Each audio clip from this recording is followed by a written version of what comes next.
देखिए, बहुत सी कमियां रह गई। भारतीय जनता पार्टी ने बहुत हद से ज़्यादा बेईमानी किया। और चुनाव के एक हफ्ते पहले जो फाइनल लिस्ट आती है उसमें समाजवादी पार्टी गठबंधन के तमाम समर्थकों का हर हर बूथ पर 200-300 वोट काटे गए। इसकी वजह से नुकसान हुआ। और चुनाव में, चुनाव प्रक्रिया में चुनाव आयोग ने हम लोगों पर सख्ती बरती। हम लोग अगर 20-25 लोग भी चले जाते थे तो हम लोगों के ऊपर मुकदमे दर्ज हुए।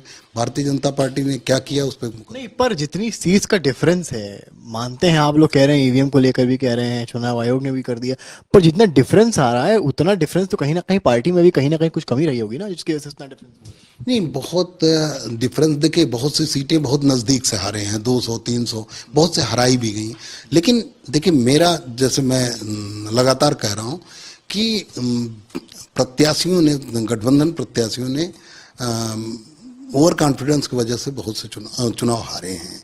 ओवर कॉन्फिडेंस अगर ना होता हमारे लोगों में, हम जितना हल्के में लिए भारतीय जनता पार्टी को, वो नुकसान का कारण बना। और दूसरा सबसे बड़ा नुकसान का कारण बना भारतीय जनता पार्टी और बसपा का अघोषित गठबंधन। आपने ओवर कॉन्फिडेंस की बात की, कौन कौन से वो नेता थे जिनको आप, कौन कौन से वो दल थे जो गठबंधन के थे, आपको लगा कि उनमें ओवर कॉन्फिडेंस है?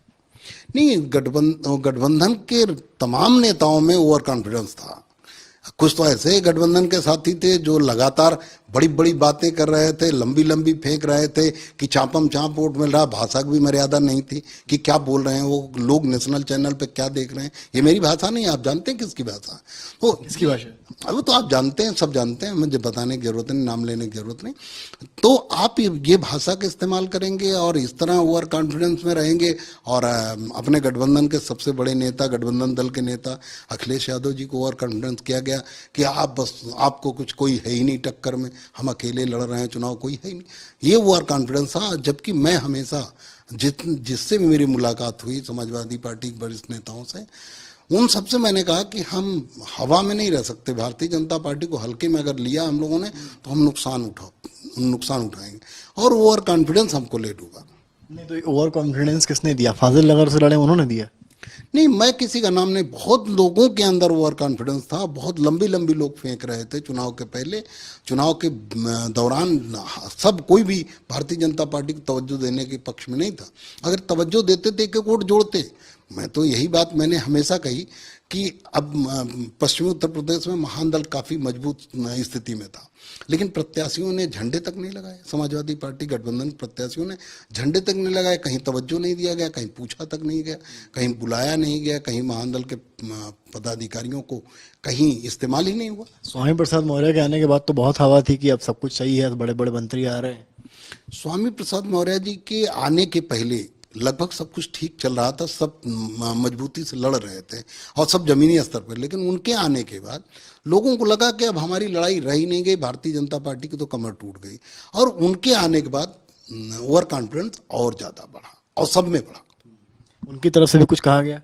नहीं, कहने के लिए बयान तो, मान लीजिए, बयान तो भारतीय जनता पार्टी सबसे ज़्यादा। नहीं, स्वामी मौर्य के भी बड़े बड़े बयान सामने आए, उन्होंने रैलियों पे बड़ी बड़ी बातें कही कि हम ही हम हैं और कुछ नहीं है। नहीं, ये तो सभी कहते हैं। अब अगर कह दें कि हम हार रहे हैं, हम कुछ है ही नहीं, हमारे वजह से कोई। पर वो बहुत कॉन्फिडेंट थे। नहीं, देखिए, कॉन्फिडेंट होना। उन्होंने कहा हम मौसम वैज्ञानिक हैं, हम जहाँ जाएंगे वहाँ जीत होगी। नहीं तो क्या कहते हैं कि हम जहाँ जाएंगे वहाँ सरकार नहीं बनेगी, ये नहीं कहा जा सकता।